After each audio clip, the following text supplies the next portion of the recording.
The lead in politics, 2013 ended with Congress reaching a deal on funding the government without all the end-of-the-year drama we've come to expect. To start 2014, in another very tiny expression of bipartisanship, the Senate voted to take up debate on extending benefits for the long-term unemployed. Dean Heller, a conservative backbencher from Nevada, was the first Republican senator to publicly say he would side with Democrats. And I spoke with Heller earlier in the show, and I asked him why he voted against the majority of Republicans in his caucus. The message here that I was hoping to bring out first full day back from our recess was maybe Republicans and Democrats can actually work together to get good things done. Is this going to pass for the Senate? American people. Well, I hope so. Here to talk about this and more, former Senator and Chairwoman of the It's My Business Coalition, Blanche Lincoln, former spokesman for Republican Senate Majority Leader Trent Lott, Ron Bonjean, and CNN chief political analyst Gloria Bonjean. So Ron, Heller went on to say that he does not think things will get more chummy in the Senate, especially in an election year. He gave the cold shoulder. Some of his colleagues seem to be giving him the cold shoulder. Do you think this can pass the House? I think that's the big question, really. Well, I think the larger question is how it's going to be paid for. You know, the question is whether or not we're not going to offer unemployment benefits. I think every Republican would like to. Most Republicans would like to. The question is, how is it going to be done? There are Republicans in the Senate like Rob Portman that are working on the offsets right now, and I think it's up to the Democrats to work with Republicans in figuring out how to pay for it. But Senator Lincoln, as you know, generally these emergency unemployment benefits are done without funding. That's why they're called emergency.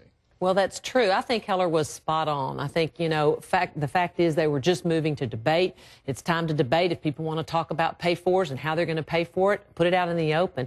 The other thing he brought up was it's now, you know, it's time to get back to figuring out how we're going to solve the long term for this unemployment issue, and that is getting jobs, creating jobs. He talked about sensible government. I think he's spot on that, particularly when it comes to regulation. You know, I think there's a national political issue here, which is that the American public, as showed in the last election, believes that Republicans don't understand the problems in the middle class. It's a real issue for them heading into 2016. A lot of Republicans understand that. And this is one way, if they can find a way to pay for it, this is one way to say, you know what, we agree with you. This is a 3-month extension. We want to get it off the table. We want to move on to other things. And we do care about equality of opportunity. And so lots of Republicans like Marco Rubio and Rand Paul and Paul Ryan, potential presidential candidates, are starting to talk this. But I have heard some Republicans say we need to stop funding unemployment insurance because it's a disincentive to people looking for work. I don't know that that's supported by economic studies that the Democrats would cite, right. But I have heard that. You haven't heard that people say that? Well, I do think that a lot of Republicans don't want to create this into a permanent entitlement program. This has been going on for 66 months. I think what we'd like to see is a larger, broader package on how to get people back to work. And that's the real key here in terms of turning on the middle class and getting them to vote for either side is how do we increase employment? And let's stop talking about, you know, how do we keep these people on the rolls, which could be, you know, a welfare program after a while. Let's figure out how to get them into job training. Right, because the problem of the long-term unemployed is a big one. Speaker Boehner did not sound supportive.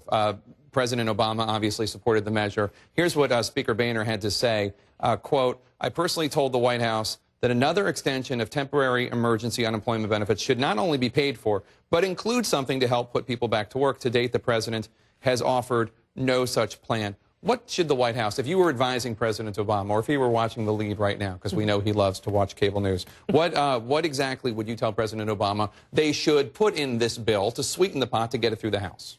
Well, I don't know that it necessarily has to be in this bill. I think it's important to continue the unemployment. Our economy is still very fragile. Consumers are a big part of the economy. We've got to keep that going. But we have to have somebody, and I would think it would be great if the president and the administration stood up and said, you know what, we need to look at how we make government a part of the solution. How do we make government more sensible, whether it's the regulatory responsibilities that we have there and making sure that businesses can create those jobs that we need and putting people back to work, or making sure that Congress is doing the same. But somebody's got to step up to the plate and make government a part of the solution. Let's take a very strange turn right now, which is just, we were struck by something about new numbers that CNN has, poll numbers on marijuana use in the United States. The findings show a majority, 55% of Americans say the drug should be made legal. It's a huge swing from just even 2 years ago. 43% said it should be legal. Now it's 55, day and night from 1987. when 16% thought marijuana should be legalized. How do you account for this, Gloria? Well, the country is changing. It's not problem one in people's minds. Number two, take a look at the polling for same-sex marriage, for example. You see the same kind of seismic shift over the last sort of 4 years on that issue.